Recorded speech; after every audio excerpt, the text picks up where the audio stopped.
Bismillahirrahmanirrahim. Sholat malam adalah salah satu ibadah yang sangat agung. Seorang mukmin seharusnya tidak pernah meninggalkannya.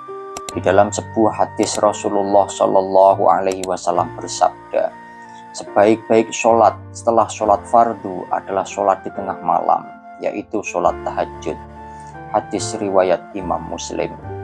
Bahkan sholat malam akan menjadi cahaya bagi orang mukmin di akhirat kelak.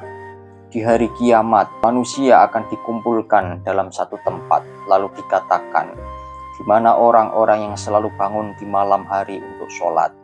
Maka bangkitlah mereka yang jumlahnya hanya sedikit, kemudian digiring masuk ke dalam surga tanpa hisab. Setelah itu manusia diperintahkan untuk diteliti perbuatannya. Dalam banyak riwayat, Rasulullah Shallallahu Alaihi Wasallam sangat menekankan pentingnya sholat malam. Dalam hadis yang diriwayatkan At-Tirmidzi, beliau Rasulullah Shallallahu Alaihi Wasallam bersabda, kerjakanlah sholat malam. Sesungguhnya ia adalah kebiasaan orang-orang soleh sebelum kalian. Dan sholat malam adalah cara pendekatan diri kepada Allah, pelebur dosa dan pencegah kemaksiatan.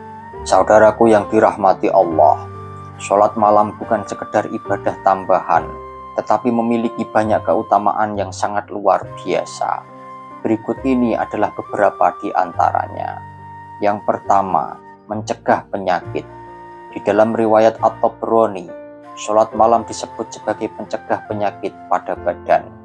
Yang kedua, ciri sebagai umat yang terbaik. Menurut riwayat Ibnu Abi Dunya dan Al-Baihaqi, sebaik-baik umatku adalah penghafal Al-Quran dan orang-orang yang membiasakan sholat malam. Yang ketiga, dikelilingi oleh bidadari. Siapa yang ringan melakukan sholat malam karena tidak terlalu banyak makan dan minum, maka ia dikerumuni bidadari sampai subuh. Hadis riwayat Imam Tabrani. Karena keutamaan dan keistimewaan inilah para ulama termasuk Imam Ahmad Ar-Rifai sangat menekankan para muridnya untuk membiasakan diri melakukan sholat malam. Sebab di saat itulah Allah menurunkan rezeki dari langit dan Allah hanya memberikan kepada mereka yang bangun, bukan kepada yang tidur.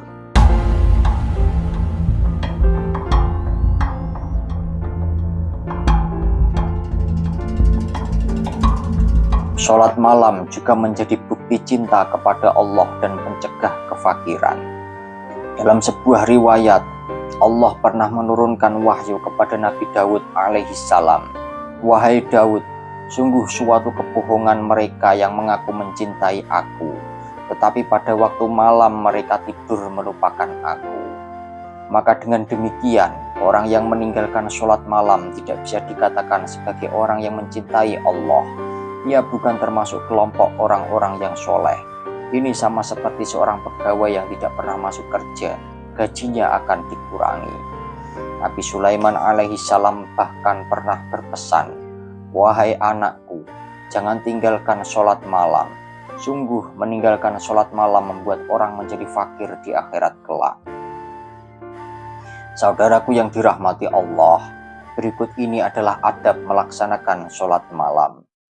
Untuk membiasakan diri melakukan sholat malam, Asy-Syaikh Ali Al-Khawas memerintahkan kepada para muridnya untuk berniat akan bangun malam sejak sore harinya.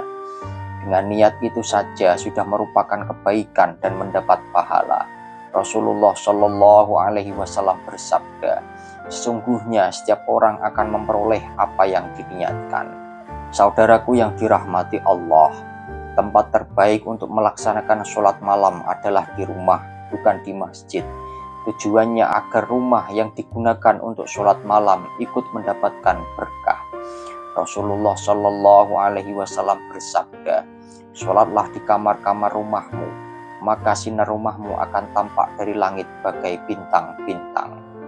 Pelaksanaan sholat malam yang paling utama adalah setelah tengah malam. Hal ini demi sopan santun, sebab pada waktu-waktu awal adalah masa para pembesar ilahiyah, yaitu para kekasih Allah menghadap kepada Allah. Orang yang banyak dosa dan kesalahan seperti kita lebih pantas menghadap kepada Allah pada masa-masa berikutnya. Ketika kita berat melakukan sholat malam, jika seseorang merasa berat dan malas untuk bangun malam, maka segeralah untuk meneliti dirinya. Mungkin ada kesalahan dan dosa yang dilakukan, baik dosa batin seperti sombong, ujub, hasud maupun dosa lahir. Segeralah bertaubat dengan sungguh-sungguh. Jika taubatnya diterima, dosa-dosanya akan luntur dan jiwanya akan bersih, sehingga tidak ada lagi yang menghalangi niatnya untuk hadir dalam hadirat Allah Subhanahu wa Ta'ala. Sholat malam bukan hanya ibadah yang agung, tetapi juga cara kita menunjukkan cinta kepada Allah, memohon ampunan dan mendekatkan diri kepadanya. Maka marilah kita berusaha untuk menjadikan sholat malam sebagai rutinitas, agar kita termasuk orang-orang yang beruntung di dunia dan di akhirat. Wallahu a'lamu bishawab.